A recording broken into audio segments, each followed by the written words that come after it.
Nós começarmos a falar de sistema excretor, nós precisamos fazer uma pequena revisão aqui, tá, de alguns conceitos. Vamos começar falando sobre troca gasosa nas células, tá? E na troca gasosa, vamos lembrar que ocorre uma troca entre o gás carbônico e o gás oxigênio. Vamos observar aqui primeiro o processo. Olha só, gente. A bolinha azul é a molécula de oxigênio que está entrando na célula e a bolinha verde é a molécula de gás carbônico que está saindo da célula.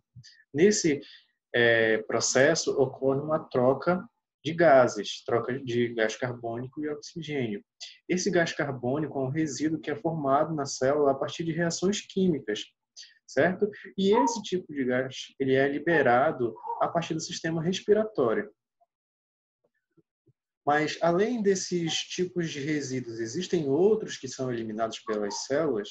É isso que nós vamos aprender na aula de hoje, tá?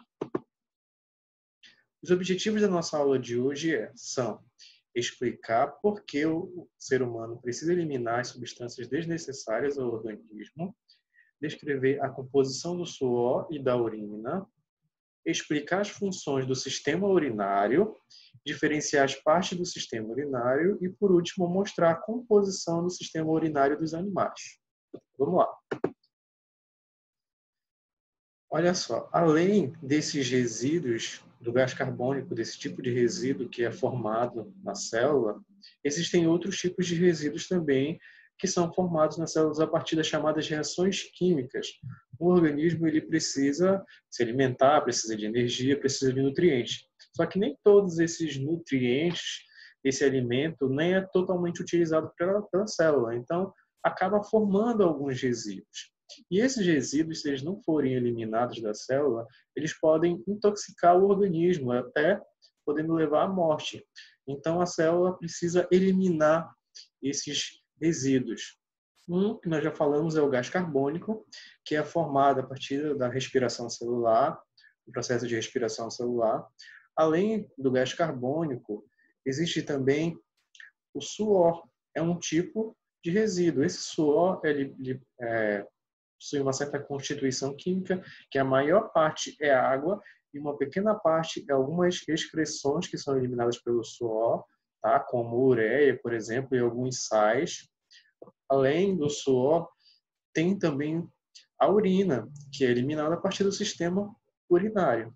Nessa urina também são eliminados alguns sais, tá? E uma grande quantidade de água também nessa urina. Além disso, alguns autores, alguns estudiosos, dizem que alguns resíduos também são as fezes, só que outros não consideram as fezes como esses resíduos, tá? Então, basicamente, gás carbônico, suor, urina e fezes, a partir desses processos que são eliminados os resíduos que ficam em excesso dentro da célula. Vamos ver um outro exemplo, outro conceito importante, vamos relembrar para que a gente consiga compreender o assunto de sistema excretor. Outro conceito importante que nós precisamos relembrar é lá de osmose. Aqui eu tenho um pequeno exemplo de um experimento que nós vamos observar esse processo de osmose. Observe aí, gente. Olha só, eu tenho um recipiente com água e esse recipiente com água tem um saco envolvido por um papel celofane e em uma das extremidades tem um canudo. O que foi possível observar aí com o passar do tempo? Primeira sugestão, parece que não entrou nem saiu água do saco. Ou segunda, parece só ter entrado água no saco. Vamos colocar aqui a segunda opção. Muito bem. Tá? Dentro desse saco existe uma certa quantidade de açúcar, ou seja, do chamado soluto. Como eu tinha mais soluto na região interna do saco, a água foi do meio menos concentrado, ou seja, onde tinha menos soluto, para o meio mais concentrado, onde tinha soluto, que era na região interna do saco. Tá? Então, vamos ver agora alguns tipos de soluções. Existem soluções, vamos lembrar lá, solução hipotônica, hipertônica e isotônica. Vamos observar aqui, quando jogamos uma hemácia dentro de uma solução de água pura. Lembrando que hemácia é aquela célula, aquele glóbulo vermelho presente no sangue. Tá? Olha só, a hemácia foi jogada dentro da solução com água e com o passar do tempo, o que foi que aconteceu com ela? Vamos observar. Com o passar do tempo, ocorreu a passagem de água da região externa dessa célula para a região interna dessa célula. Por que aconteceu isso? Porque dentro da célula era uma região onde tinha mais soluto. Ou seja, essa solução de água é chamada de hipotônica. Por quê? Porque ela tem menos soluto, certo? Essa passagem de água vai ocorrer até que essa solução entre em equilíbrio, ou seja, a solução presente da região interna da hemácia com a solução de água. Depois que ocorrer o equilíbrio entre esses dois meios, vai finalizar esse processo de osmose. Vamos observar agora a osmose em solução hipertônica. Agora a hemácia vai ser jogada em uma solução de cloreto de sódio concentrado. Olha só, uma solução aquosa, com cloreto de sódio concentrado. A hemácia foi jogada lá na região interna. O que houve? Essa hemácia, ela murchou. O que aconteceu? Aconteceu a osmose. Qual era a região que tinha mais soluto? Dentro ou fora da célula? Fora da célula. Por quê? Fora da célula tinha uma solução concentrada de cloreto de sódio. Então, essa água que estava presente na célula, nessa hemácia, saiu, foi perdida para o meio externo. Então, aqui nós temos uma solução hipertônica, ou seja, muito concentrada. Agora, por último, para finalizar essa parte de osmose, vamos falar de osmose em solução isotônica. Uma hemácia foi jogada em soro fisiológico. Quando essa hemácia ela é lançada nesse soro fisiológico, nós podemos observar uma coisa. Não há nenhuma reação. Essa célula ela não perde água e nem ganha água, ou seja, não acontece a troca, não acontece o processo de osmose. Então, a concentração de soluto dentro da célula é a mesma concentração do que está fora da célula, certo? Então, aí nós temos uma solução isotônica. Professor, por que é importante entender esse processo de osmose para a gente falar de sistema excretor? Porque o sistema excretor ele está relacionado com a eliminação de resíduos que a célula vai deixando dentro da região interna. Se esses resíduos, como por exemplo o gás carbônico, ou o gás carbônico é sistema respiratório, vamos falar, por exemplo, de alguns aminoácidos, ureia, amônia, alguns sais. Se esses materiais vão ficando dentro da célula, pode acontecer também, além da intoxicação, que essa célula ganhe água por osmose, porque vai ter muito soluto dentro da célula e pouco soluto fora. Então, essa concentração de substâncias, de resíduos na célula também pode interferir no processo de osmose. Para a gente entender essa importância do sistema excretor, nós vamos fazer uma comparação com alguns sistemas e as suas funções que devem se manter constantes. Por exemplo, o ritmo cardíaco, que é aquele movimento de contração e relaxamento chamado de sístole e diástole, tem que se manter constante. Um outro exemplo é a pressão arterial, que é aquela força que o sangue exerce sobre a parede dos vasos sanguíneos. E essa pressão ela também deve se manter constante. Além disso, um outro exemplo que nós podemos também citar é a frequência respiratória, que é esses movimentos de expiração e expiração. Da mesma forma que esses movimentos, o ritmo cardíaco, a pressão arterial e a frequência respiratória devem se manter constante, o sistema excretor também deve manter o equilíbrio nas células. De que forma ele vai manter o equilíbrio? Eliminando resíduos que vão prejudicar a célula em excesso. Tá? Existem alguns resíduos que fazem parte da célula que são eliminados da urina, como, por exemplo, o sódio, é um tipo de sal que é eliminado na urina, mas ele é importante para a célula. No entanto, esse tipo de sal em excesso ele pode prejudicar a célula. Então, ele deve ser eliminado. E essa eliminação desses tipos de resíduos, como nós já vimos, pode ser também por meio do suor. Vamos observar aqui um pequeno exemplo. Essa água que está presente no suor, ela vai ser evaporada quando chega até a pele. E como é que ela chega até a pele? A partir de um canal excretor da glândula sudorípara. Mas por que esse suor precisa ser excretado? Qual é a sua função principal?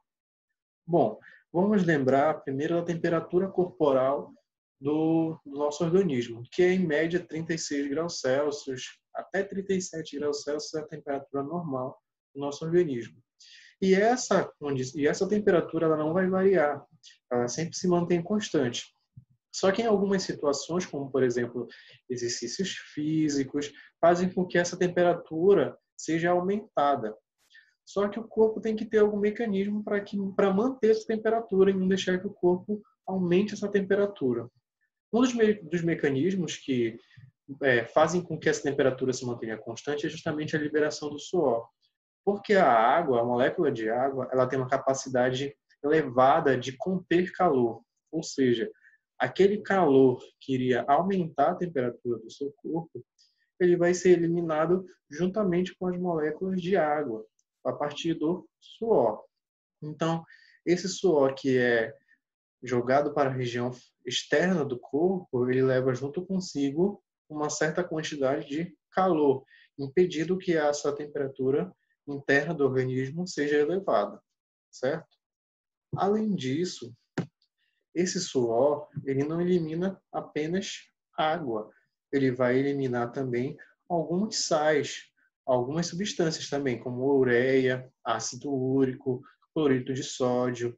Então, essas substâncias, esses tipos de excretas também são eliminados pelo suor. Aqui nós vemos uma pequena parte, tá, de um tecido. Nessa parte nós vemos a glândula sudorípara, vasos sanguíneos, tecido adiposo, o ducto sudoríparo, os poros, os pelos. E nessa região, a partir desse ducto sudoríparo, que vai ser eliminado esse suor. E quando o suor é eliminado, ele leva junto consigo alguns sais e uma grande quantidade de água para conseguir regular a temperatura do corpo. Certo, gente? Vamos falar agora da urina. Você já deve ter observado que em algum dia que você ingeriu muito líquido, você sente muita vontade de ir ao banheiro. Por quê? Essa ingestão de líquidos está relacionada com a produção de urina. Como é que ocorre essa produção de urina? Vamos observar aqui um pequeno resumo de como ocorre. Tá? Nós vimos nas aulas anteriores que o sangue, além de transportar gases como oxigênio e gás carbônico, ele vai transportar também algumas excretas, que são os resíduos tóxicos produzidos pela célula. Professor, como é que esses resíduos tóxicos são retirados da célula? Eles são retirados a partir de um órgão duplo chamado de rim, que vai funcionar como um filtro, retirando todas essas impurezas do sangue, fazendo com que esse sangue fique novo novamente para que ele consiga voltar a circular por todo o organismo. E essas substâncias tóxicas que não são úteis para o organismo, elas são retiradas a partir da formação de uma substância chamada de urina. E a composição dessa urina é basicamente 95% de água e de outras substâncias, e outros 5% de outras substâncias, como ureia, ácido úrico, sais minerais, como sódio, potássio, certo? Vamos observar agora como o sistema urinário, também conhecido como sistema excretor, ele é organizado. Primeiro, vamos falar da sua função principal, que é a produção e eliminação de urina. E os órgãos que atuam nesse processo são os rins, tá? Esses órgãos duplos, as vias urinárias, que são representadas pelos ureteres, pela bexiga e pela uretra, certo? Vamos agora observar como cada um desses órgãos vai atuar no sistema excretor. Vamos conhecer as características básicas, as estruturas básicas dos rins. Os rins, eles são órgãos pares de cor vermelha escura, localizados na região abdominal, um em cada lado da coluna vertebral. Esses rins eles estão protegidos pelas últimas costelas e por uma camada de gordura que nós podemos observar aqui. Olha, essa camada amarela, camada de gordura que serve de proteção para esses rins. Além disso, eles estão envolvidos por uma cápsula de tecido conjuntivo fibroso que nós podemos observar aqui nessa ilustração. Tá? Além dessas estruturas, nós podemos observar também que os rins eles têm um formato aproximadamente de feijão, ele tem um tamanho de cerca de 10 centímetros de comprimento. E esses rins eles possuem duas margens, que são as margens côncavas e as margens convexas. Na margem côncava, nós podemos observar uma região chamada de hilo renal, onde nós iremos encontrar outras estruturas. Nesse hilo, nós podemos encontrar a artéria renal, que vai conduzir o sangue arterial até o rim.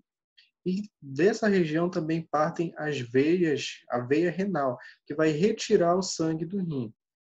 Nessa região, outra estrutura também está presente, que é o chamado uréter, certo? Que vai conduzir essa urina que foi formada nessa região até a bexiga. Outras duas regiões são possíveis encontrar não no hilo, mas sim no rim, que é o chamado córtex e a medula. O córtex é a região mais externa do rim e a medula é a região mais interna do rim. Vamos observar mais especificamente essas estruturas que estão presentes nos rins. Nós podemos observar a artéria renal, observem esses vasos avermelhados que conduzem o sangue arterial para o rim. E esse sangue arterial ele está rico em resíduos que foram trazidos, transportados de todas as células do corpo até o rim.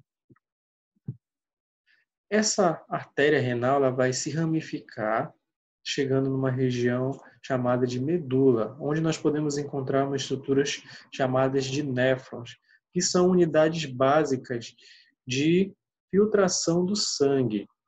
Depois que chegou até esses néfrons, vai ocorrer a passagem do sangue para a veia renal. Depois que ela vai para a veia renal, ela sai dos rins, parte para a veia cava, que vai de volta para o coração, reiniciando esse ciclo. Agora que nós conhecemos as estruturas básicas do rim, vamos falar mais especificamente de uma estrutura chamada de néfron. E esse néfron é formado por três partes principais, que é a chamada cápsula de Bowman, o glomérulo de Malpighi, que é essa estrutura, e os túbulos renais. Como é que acontece a filtração, como é que ocorre a formação da urina nesses néfrons? Olha só, gente, o sangue ele vai chegar na cápsula de Bowman por meio de uma arteríola chamada de arteríola aferente. Olha só.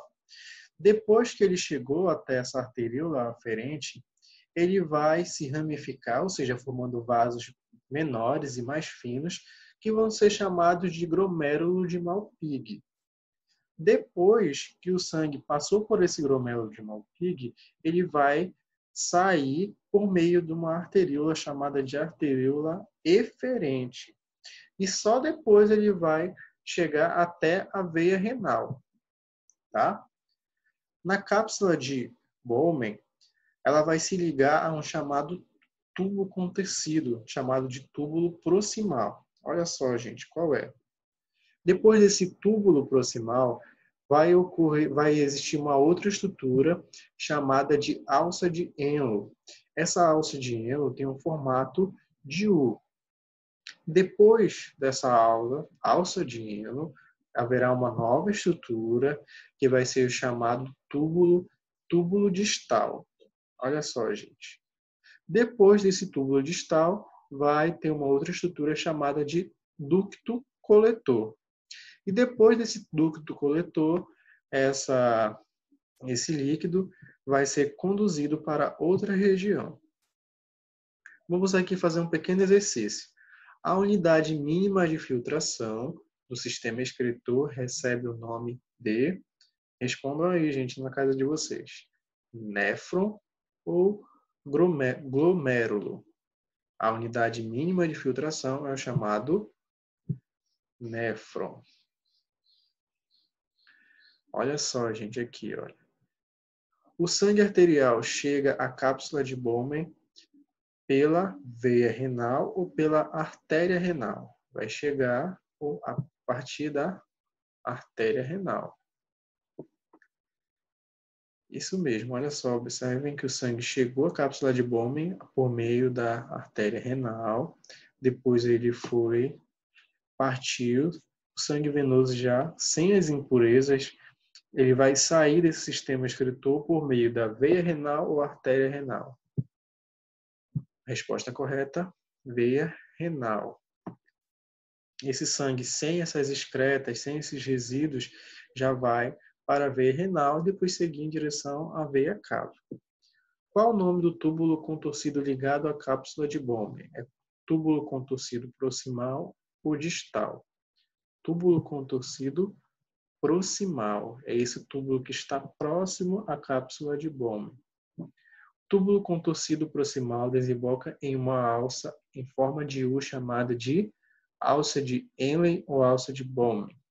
Alça de Henle, muito bem. Então, depois, ele vai desembocar nessa alça de Henle no formato de U. A partir da alça de Henle, se dá a formação de outro tubo contorcido denominado de tubo contorcido distal. Ele já está mais distante da cápsula de Bowman. Finalmente, a urina formada é direcionada a um túbulo mais espesso denominado de túbulo coletor. Então, aqui nós conseguimos observar todo o trajeto dessa filtração propriamente dita. Vamos observar agora, de forma mais detalhada, todo esse processo. Vamos observar que o sangue ele vai chegar nesse néfron por meio da artéria renal, depois vai seguir em direção às arteríolas, e esse sangue depois ele vai até a veia renal, que vai passar pelos vasos do rim e depois sair do rim por meio dessa veia. Vamos ver as estruturas. Este é o chamado túbulo contorcido proximal, alça de Henle. E o próximo é o túbulo contorcido distal. E para finalizar, túbulo coletor. Para nós começarmos a falar da formação da urina, vamos observar uma pequena prática que fala sobre filtração glomerular. Nessa filtração glomerular, existem algumas estruturas que participam, como a artéria, arteríola aferente e eferente, o glomérulo de Malpighi e a cápsula de Bowman, certo? Vamos observar aqui. Arteríola aferente, arteríola eferente, glomérulo de Malpighi e a cápsula de Bowman.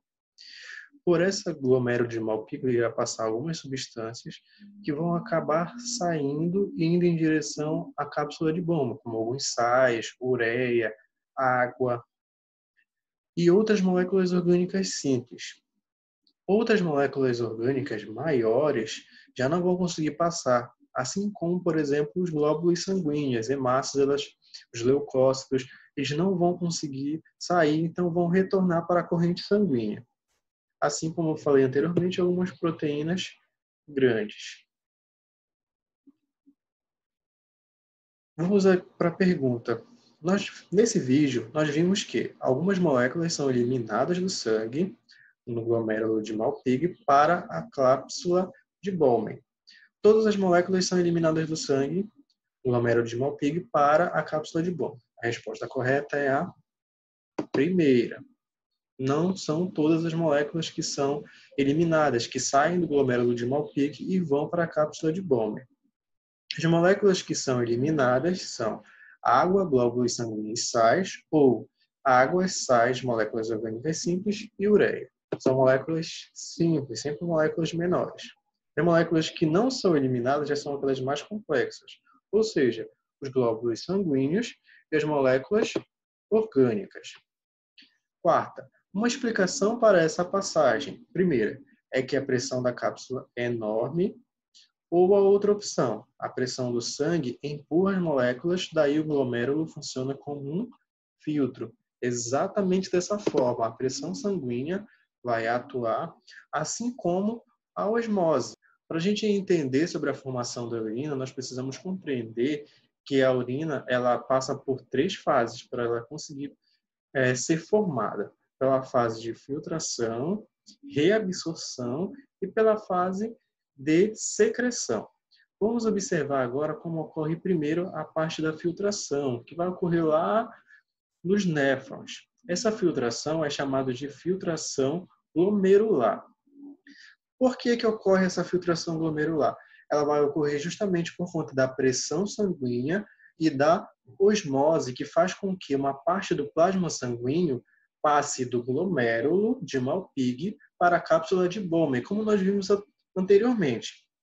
Esse líquido que vai passar do glomérulo de Malpighi para a cápsula de Bowman é chamado de filtrado glomerular. E nesse líquido podem ter algumas substâncias que podem ser úteis para as células ou podem ser tóxicas para as células. E esse filtrado ele vai passar pelos túbulos, pelo túbulo proximal, pela alça de Henle, pelo tubo contorcido, até chegar ao ducto coletor. Nesse ducto coletor vai ser a região que realmente vai ser formada a urina. E a partir desse ducto coletor, essa urina vai ser conduzida para os demais órgãos do sistema urinário, que vai ser o ureter, a bexiga e a uretra, certo?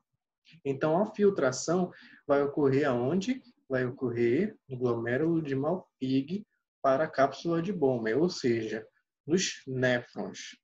E essa secreção vai ser justamente já a parte de eliminação da urina. Professor, nós vimos já 2 partes. Nós vimos a parte de filtração glomerular e nós vimos a parte de secreção. Mas algumas substâncias que elas vão passar do glomérulo de Malpighi para a cápsula de Bowman, elas ainda são importantes para a célula. Nós vimos que tem substâncias úteis e substâncias inúteis, ou seja, substâncias tóxicas que podem causar problemas para a célula. E as substâncias que precisam ser eliminadas são apenas as substâncias tóxicas. Por isso que vai ocorrer um processo de reabsorção renal, que vai ser uma etapa que vai ocorrer lá nos néfrons também, nos túbulos coletores. Vamos observar aqui nesse vídeo como acontece. Olha só, gente, aqui nós temos uma rede de vasos sanguíneos, olha, córtex do rim, a parte mais externa da medula e a parte mais interna do rim. Olha só, esse filtrado glomerular, ele vai passar pelos túbulos, aí o túbulo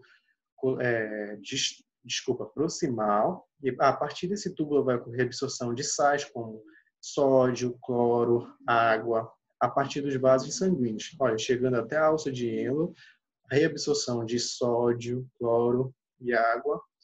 Chegou agora ao túbulo distal, reabsorção de outros sais também que são úteis para a célula, como potássio e água também. E depois que passou pelo túbulo distal, já ocorreu essa absorção, vai direto para o ducto coletor, certo? Vamos ver a primeira questão aqui para chegar a um resumo desse processo. Nesse vídeo nós vimos que, ao longo do túbulo, a água e outras substâncias úteis que tinham sido filtradas retornam para a rede capilar sanguínea. Segunda opção, ao longo do túbulo só ocorre entrada de substâncias tóxicas provenientes dos capilares. A resposta correta é a primeira opção. Segunda, essas substâncias úteis que retornam são ureia e água. Ureia é uma substância tóxica. Ou, segunda opção, glicose, aminoácidos, parte dos sais e da água. Resposta correta é segunda. Terceira, as moléculas que não são reabsorvidas são ureia e outras substâncias tóxicas. Lembrando que as únicas que não são reabsorvidas são as substâncias tóxicas para a célula, tá? Muito bom. Então, olha só. Nessa filtração glomerular, ocorreu a passagem tanto de substâncias úteis como de substâncias tóxicas para a cápsula de Bowman. E a função dessa reabsorção renal é justamente devolver essas substâncias úteis para o sangue. E essas substâncias úteis elas vão ser devolvidas a partir, vão ser absorvidas novamente pelas células dos túbulos renais. Já essas substâncias que são tóxicas, ou também chamadas de inúteis, como a ureia, ácido úrico, amônia, excesso de sais minerais como sódio, potássio, cloro e um pouco de água também, vão permanecer nos túbulos renais e vão caminhar para o túbulo coletor, que já vai ser a urina propriamente dita. E depois vai passar para a última fase, que é a fase de secreção, que vai direto para a bexiga, primeiro para o uréter, depois para a bexiga e depois para a uretra. Vamos falar agora sobre hemodiálise. Hemodiálise é um tipo de tratamento que são realizados em pacientes que sofrem de problemas renais, ou seja, eles não conseguem filtrar o sangue de uma maneira correta, então eles precisam fazer esse tratamento. O que é exatamente esse tratamento?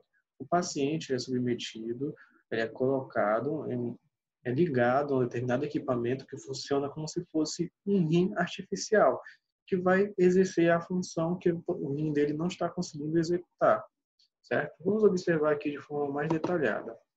Esse paciente, o sangue dele vai se comunicar com essa máquina, com esse rim artificial, vai passar por essa máquina e vai passar por diversos processos.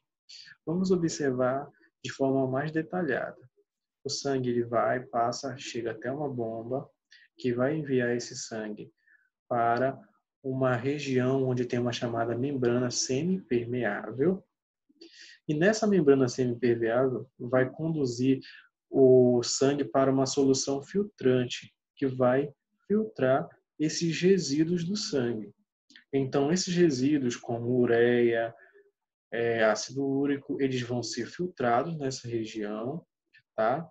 Depois, esse sangue vai voltar para o paciente. Então, esse processo de hemodiálise é justamente um processo onde o paciente precisa retirar essas substâncias tóxicas que estão em excesso, porque o rim não consegue trabalhar de forma eficiente. Vamos observar aqui num pequeno gráfico a composição da urina. A urina é justamente esse produto final da reabsorção, da secreção de substâncias nos néfrons. E de acordo com os componentes pode variar. Vamos observar, por exemplo, que a água, olha só, que passa pelos néfrons, apenas 1% é excretada e 99% dessa água ela vai ser reabsorvida. Já o sódio é diferente. 0,5% vai ser excretada e 99,5% vai ser reabsorvida. Vamos observar a glicose. Olha, a glicose, que é um tipo de carboidrato, nenhuma porcentagem vai ser excretada. Tudo que for, na verdade, essa glicose, ela não vai passar para o glomérulo de Malpighi, do glomérulo de Malpighi para a cápsula de Bowman. Vamos ver a ureia. A ureia, 50% dela vai ser excretada e 50% vai ser reabsorvida. Professor, a ureia não é uma substância tóxica? É, mas ela é uma substância tóxica se tiver em excesso na célula, tá? Então, eu não preciso eliminar toda essa quantidade de ureia. Eu vou eliminar apenas uma parte para que não fique em excesso na célula. E por último, a quantidade de creatina, que vai ser 100% excretada e 0% reabsorvida. Então, resumindo, a urina, ela tem uma composição de 95% de água e 5% de outras substâncias orgânicas e inorgânicas, tá? Olha só, gente, vamos falar agora sobre um hormônio chamado de hormônio ADH ou hormônio antidiurético. Em alguns dias onde temos elevadas temperaturas, nós perdemos muita água através do suor e o nosso sangue ele vai ficar mais concentrado. Então, como nós perdemos muita água, há necessidade de reter líquido dentro do nosso corpo, porque nós precisamos de uma certa taxa de água. Então, quando isso acontece, uma pequena região do nosso cérebro chamada de hipotálamo, ela vai ser responsável pela produção de um hormônio chamado de ADH ou hormônio antidiurético. E esse hormônio produzido pelo hipotálamo, quando ele é lançado na corrente sanguínea, ele vai induzir o aumento da reabsorção de água nos rins. Ou seja, a urina ela já não vai ter tanta quantidade de água assim como nós vimos anteriormente. Não vai ser 95% de água.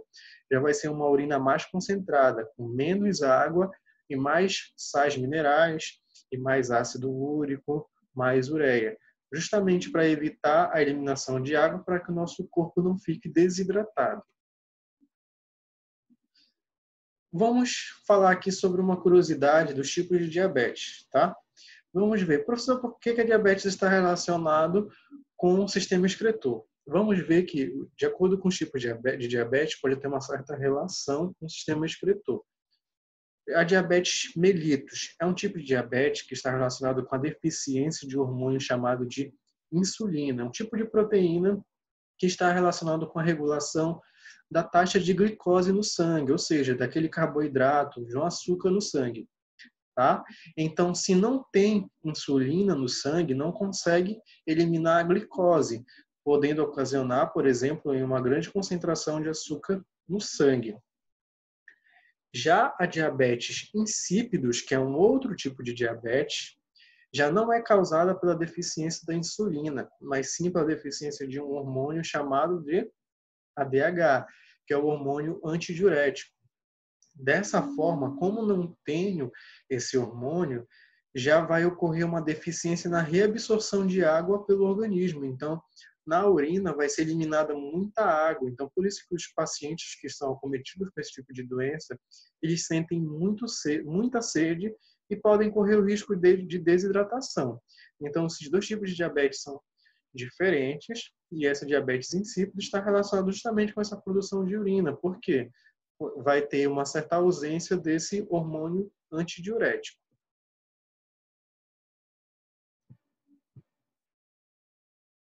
Olha só, vamos falar agora sobre as vias urinárias, que são formadas por três estruturas.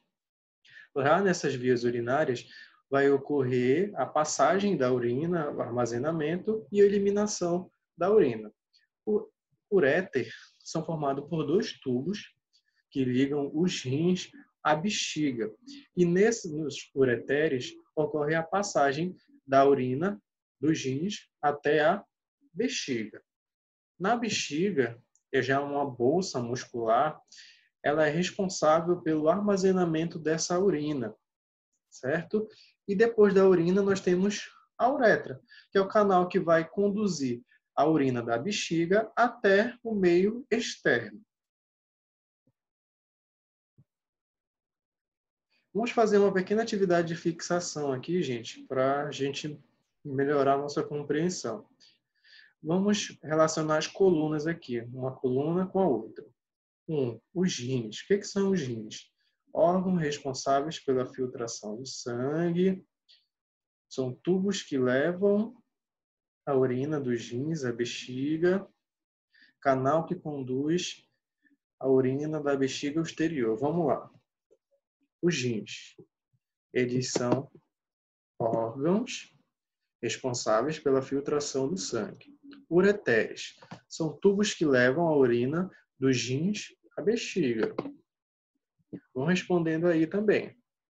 Uretra, bolsa a qual chegam os ureteres, ou canal que conduz a urina da bexiga ao exterior. 3. E a bexiga é a bolsa a qual chegam os ureteres. 4. Vamos avaliar para ver se está certo. Muito bem. Vamos falar agora do sistema urinário e saúde. Nós vimos que a função do sistema urinário é justamente formar a urina e eliminar essa urina. E nessa urina ocorre a eliminação de alguns resíduos, de algumas excretas. No entanto, em algumas situações, na urina podem estar presentes substâncias que não eram para estar lá nessa urina. Por exemplo, alguns leucócitos. Lembra lá na aula de tecido sanguíneo, lá do sistema cardiovascular, que nós vimos que os leucócitos eles funcionam como soldados de defesa, eles estão relacionados com a defesa do nosso organismo. Se na urina nós temos muitos leucócitos, significa que ocorreu na região dos rins, no sistema excretor, alguma infecção. Então, esses esses leucócitos estão combatendo essas infecções por bactérias ou por vírus nessa região do sistema urinário. Tá? Então, algumas substâncias não devem estar presentes lá, como os glóbulos vermelhos também, como, por exemplo, glicose. Se tiver muita glicose no sangue, muito açúcar, significa que a pessoa pode estar com diabetes, certo? Vamos ver aqui 3 tipos de doenças específicas do sistema urinário. Uretrite. O que é a uretrite? É uma inflamação na uretra, tá? Então, vai ser específico da uretra, daquele órgão que vai mandar a urina para o meio externo. Quais são as causas dessa uretrite? Na maioria dos casos, é causada pela bactéria gonococo, mas também pode ser causada pela clamídia ou Escherichia coli, certo? Como ela é causada por uma bactéria, ela é, na verdade, sexualmente transmissível. E a prevenção é feita por meio do uso de preservativos. Vamos ver alguns sintomas. Entre esses sintomas, nós podemos destacar a dor ao urinar, ou aparecimento de secreção, ou aumento da frequência urinária, por exemplo, são sintomas desse tipo de doença. Cistite é uma inflamação ou infecção da bexiga. Olha só, já é um outro órgão que atinge. E quais são as causas? Na maioria das causas é causada por uma bactéria, pela Escherichia coli, originada do trato digestivo. Certo? Quais são os sintomas da cistite? O aumento da frequência urinária também, dor na bexiga, ardência e dificuldade de urinar.